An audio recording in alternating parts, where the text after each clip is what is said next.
आज हमारे पास जो क्वेश्चन है ये है एक्सरसाइज 10.4 क्वेश्चन नंबर 5 का पहला पार्ट। और क्लास कौन सी है? क्लास है फर्स्ट ईयर। ठीक है, ये फर्स्ट ईयर है। यहाँ पर नहीं है ये क्वेश्चन हो गया। अच्छा, आपके पास क्वेश्चन है cos 20 degree, cos 40 degree, cos 60 degree, cos 80 degree equal 1/16। सबसे पहले ये जो पूछ लेते ना आपकी 1/2 कैसे है, तो ये 1/2 होता है cos 60 1/2। उसको बाहर लिया तो आपके पास कौन सी चीज रहेगी? cos 20, cos 40 और cos 80। इस चीज को हमने लिया लेफ्ट हैंड साइड में, इसके बराबर करना है। तो cos 60 1/2 के बराबर लिया तो ये तीन चीजें रह गई। अब 1/2 बाहर है ना, तो यहाँ पर उसने इनको सेपरेट करके चलाना है। ठीक है, तीनों को इकट्ठा नहीं चलाना। तो वो करेगा cos 20 और cos 40, इसको ब्रैकेट में ले लेगा और cos 80 को बाहर ले लेगा। अब ये जो cos 40 और 20 लिया ना, इसमें आपने एडिटिव इनवर्स लगाना है। ठीक है, जैसे कि मिसाल कोई होता है ना विद रिस्पेक्ट टू प्रॉपर्टी। ठीक है, क्या आप एक प्रॉपर्टी लगाते हैं जिसमें एडिशन भी होती है और सब्ट्रैक्शन भी होती है। आप प्लस भी करते हो और हाँ, जब आप किसी चीज को प्लस करोगे और माइनस, यानी कि a plus B, a minus B divided by 2 करोगे। क्या करोगे? Divided by 2। अब आप देखो कि ये a प्लस बी हुआ, ये a था और ये b, तो ये a प्लस बी हो गया और ये a माइनस बी हो गया।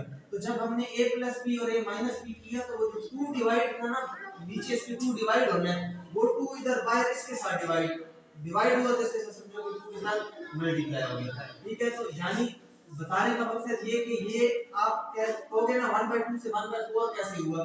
तो जब आपने ये प्रॉपर्टी लगाई प्लस और सब्ट्रैक्शन वाली, तो नीचे क्या आ रहा था?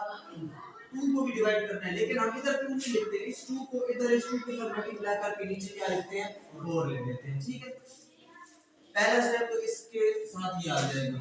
अच्छा, ये चीज इस क्वेश्चन में आगे चल के एक और जगह पे यूज होगी, तो इधर ही आप बहुत अच्छे से समझो। ठीक है, एक बार प्लस किया, एक बार माइनस किया और नीचे वाला 2 इधर बाहर मल्टीप्लाई, बाकी आगे cos 80 वो ऊपर वाला सेम। अब आगे अगर आप एक बात देखो तो 40 और 20 कितना हो गया? 60 हो गया ना। इधर देखो 40 में से 20 क्या, तो क्या रह गया? 20 डिग्री रह गया। अब दोबारा से cos 60 किसके बराबर होता है? 1/2 के बराबर होता है। तो क्या रह गया? cos 20 रह गया और cos 80 इसी तरह चला हो गया, बाकी बाहर 1/4 आ रहा है। अच्छा, अब यहाँ पर ये जल्दबाजी नहीं करनी कि आपने 1/2 को फिर से बाहर मल्टीप्लाई किया हो, अभी फिर नहीं। क्या करोगे आप कि 1/4 को इसी तरह रखोगे, 1/2 को भी। अब ये जो 1/2 है ना, इसके साथ बाहर वाला cos 80 अलग से मल्टीप्लाई हो रहा है, तो 1/2 के साथ cos 80 मल्टीप्लाई होकर आ जाएगा 1/2 cos 80, और cos 20 के साथ cos 80 की मल्टीप्लाई होगा, तो cos 20 और cos 80। आपने सिर्फ ये काम करना है कि ब्रैकेट के अंदर की चीज को बाहर वाली चीज से मल्टीप्लाई कर लेना है। उसके बाद चलते हैं अगले उसकी तरफ। तो इसमें देखो आपके पास है 1/4, वहां पर आप हमारे पास था ना 1/2 cos 80 डिग्री। ठीक है, तो अब उस cos 80 डिग्री को अलग ही रखा है, इसको अलग रखा है। इधर दोबारा से वो प्रॉपर्टी लगाई है जो उधर लगाई थी। ठीक है, एक बार क्या करोगे? प्लस करोगे। ये देखो, एक बार आपके पास प्लस हो रहा है a प्लस b, और एक बार क्या हो रहा है? माइनस a माइनस b, यानी कि आपके पास ये cos 20 और cos 80 है ना, ये एक बार क्या हो रहा है? प्लस cos 80 प्लस cos 20, और फिर एक बार क्या हो रहा है? Minus cos 80 minus cos 20। अब ये प्लस माइनस जब होता है तो आपको पता है नीचे 2 डिवाइड होता है, और वो 2 किधर आ गया? बाहर। इधर नीचे नहीं लिखेंगे, किधर लिखेंगे? यहाँ पे। अब यहाँ पर क्या हुआ कि हमने इस वक्त भी क्या किया कि यहाँ पर देखो 1/2 है और यहाँ पर भी 1/2 है, तो हमने क्या करना है कि cos 80 का cos 80 लिख दिया। ठीक है, इस 1/2 को ये जो दो जगह पर है इसको एक ही दफा बाहर ले लोगे आप, यानी कि 1/2 दो दफा था, दोनों आइडेंटिटीज के साथ था, इधर भी था और, तो आप बाहर ले लो 1/2 कॉमन ले लो आप। ठीक है, अंदर से 1/2 खत्म हो जाएगा क्योंकि बाहर आपने कॉमन ले लिया, लेकिन इधर क्या है? 1/4। तो अब अगले स्टेप में कितना हो जाएगा? 1/8, 4 2 कितना हो गया? 8। अंदर जो चीजें रह गई वो मैं आपको बताऊं तो cos 80 रह गया, ठीक है। अब cos 80 20 कितना हो गया, cos 100 हो गया। 80 माइनस 20 कितना हो गया, 60। और आपको पता है cos 60 किसके बराबर है, 1/2 के, 1/2 के बराबर हो गया। अब यहाँ पर आपके पास दो चीजें रह गई, एक रह गया आपके पास cos 80 और एक ये जो रह गया ना cos 100। अब इस cos 100 को हम कैसे सॉल्व करते हैं, ठीक है।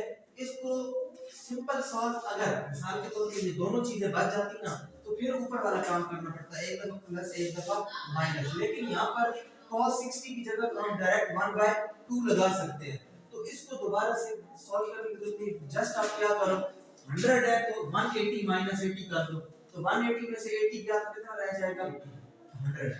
100 कर रहे हैं ना, तो 180 में से 80 गया तो कितना रह जाएगा, 100 रह जाएगा। इसका मतलब ये हुआ कि हम 180 में से 80 निकालते हैं तो 100, तो 100 को अगर आपने मजीद सॉल्व करना है 100 डिग्री को तो 180 माइनस 80 कर दो, क्योंकि क्वाड्रेंट्स के हिसाब से चल रहा है ना।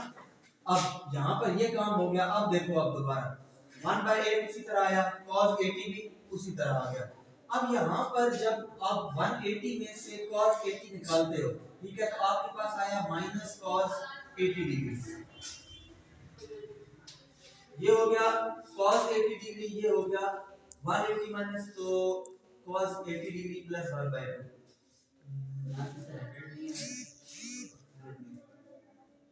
अच्छा, आप इसको अगर आप करते हो 100 डिग्री है तो 100 डिग्री में से 180 में से 80 का 100, तो ठीक है, बिल्कुल 180 खुद किसके बराबर होता है, cos 180 नहीं, किसके बराबर हो जाएगा ये,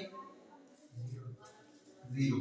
cos 180 किसके बराबर है, तो अब जब ये 0 के बराबर हो गया तो आपके पास क्या रह गया, cos माइनस 80, मतलब माइनस cos 80 रह गया, क्योंकि cos 180 किसके बराबर है, तो वैल्यू आप लगाओगे 0 तो वो खत्म हो जाएगा, तो आपके पास सिर्फ रह जाएगा माइनस cos 80 डिग्री। अब ये रह गया, तो अब ये प्लस का cos 80 है, ये माइनस का cos 80, ये आपस में कट जाएंगे।